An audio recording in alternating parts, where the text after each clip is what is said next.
Ton couple ne sera jamais comme ce couple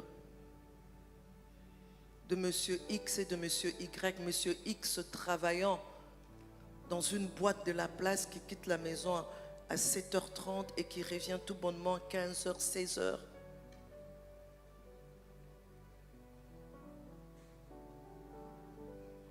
Ton couple ne sera comme ce couple de monsieur X, Y. Après les premiers coups de main dans la main, ils entrent dans leur voiture avec leurs enfants, ils rentrent à la maison. Alors quand je parle de jamais, après 33 ans de mariage, crois-moi.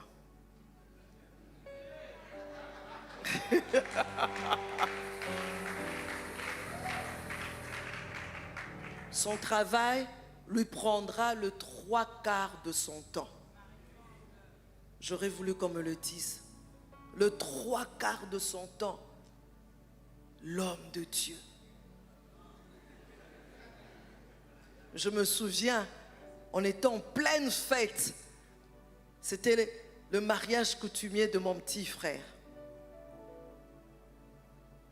Je sais que même si j'en parle, je connais son cœur, il n'en fera pas un problème. Le mariage coutumier de mon petit frère. J'avais le téléphone avec moi, je filmais tout le monde. J'ai accroché et bizarrement, j'approche le révérend pasteur Mehdi Vedoso. Il était en train de lire sa Bible en pleine fête. Waouh! J'ai dit waouh! Eh bien, dis donc, l'homme de Dieu. Je me retourne vers sa femme, je le laisse. Je vais vers sa femme, je dis, Rohan Vedoso, votre mari est en train de lire sa Bible en pleine fête. Alors que tout le monde était en train de se trémousser, de glorifier Dieu pour ce mariage-là. Vous savez ce que ma fille me répond? Tout calmement. Hein? Alors je lui demande, qu'est-ce que vous dites de ça? Il a dit, il aime Dieu. Le serviteur de Dieu. Jamais un couple comme les autres. Je suis plus mariée à un serviteur de Dieu qu'à un être humain.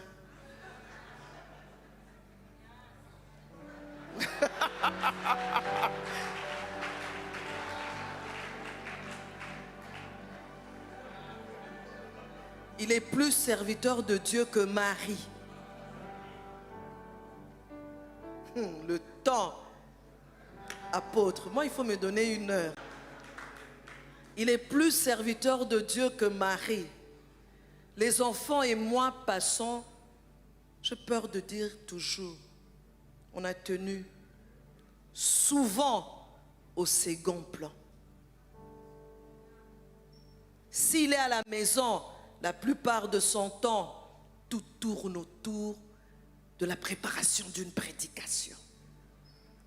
Tout tourne autour d'un moment de prière personnelle. Tout tourne autour d'envisager un entretien avec une brebis. Tout tourne autour d'une visite à faire à une brebis. Les sorties sont plus pour l'avancement de l'œuvre de Dieu.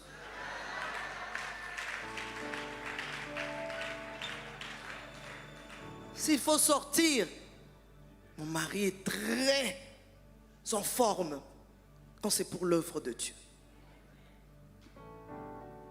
J'aurais voulu qu'on m'en parle. J'aurais voulu qu'on me le dise.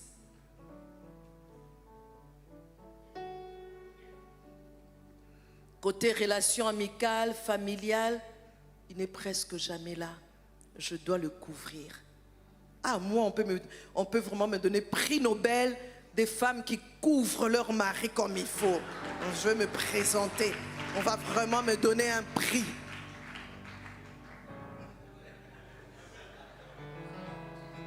Tu couvres tellement que de fois, c'est au détriment de ta personne.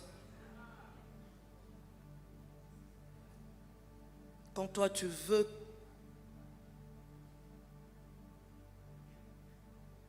quand il est faux, quand toi tu veux ou quand il est faux, souvent lui ne peut pas. Suivez-moi bien. Hein? Quand toi tu veux ou quand il est faux, souvent lui ne peut pas. Mais souvent, c'est seulement quand lui il veut qu'on peut.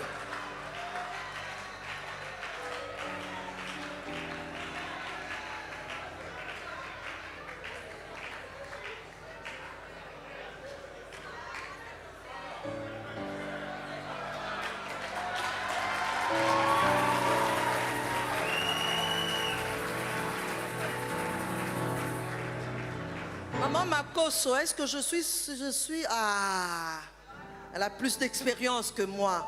Les femmes, vous me soutenez pas, vous me regardez. Mais je vais dire, je vais parler. Oui, ce sont plus les hommes qui sont là en train. Vous les regardez comment les femmes me regardent. Mais vous n'allez pas m'intimider. I will speak.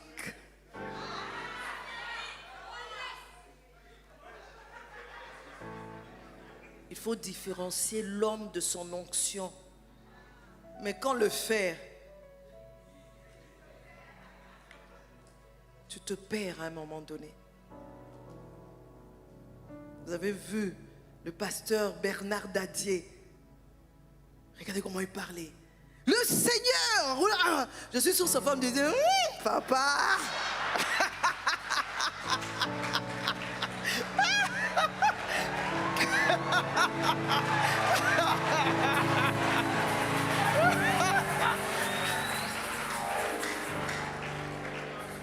Si tu pouvais aussi avoir toute cette énergie-là, quand on est à la maison.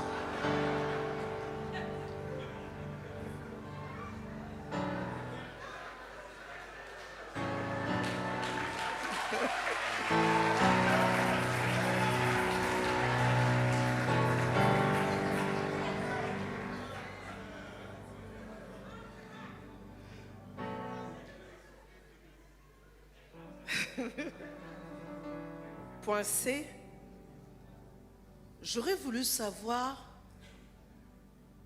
que je serais appelée à toujours me surpasser. Et moi, j'ai le don de surpassement. Toujours me surpasser. Fournir des efforts chaque fois pour me surpasser. Me surpasser par rapport au lourd jugement des regards des autres, des brebis. Me surpasser pour être toujours souriante. Je n'ai pas droit aux humeurs.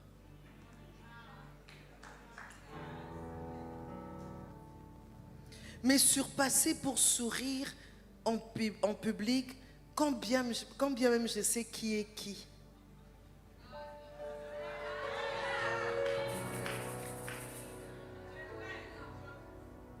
Me surpasser pour mes enfants, puisque lui n'a pas le temps.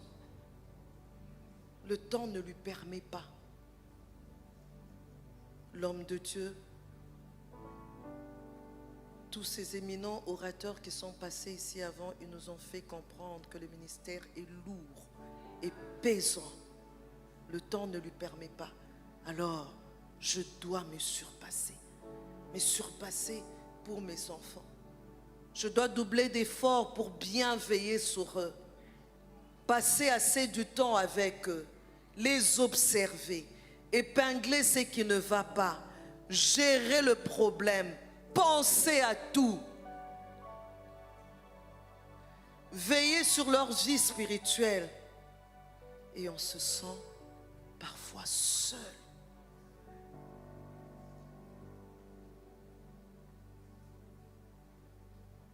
Je pense à Séphora,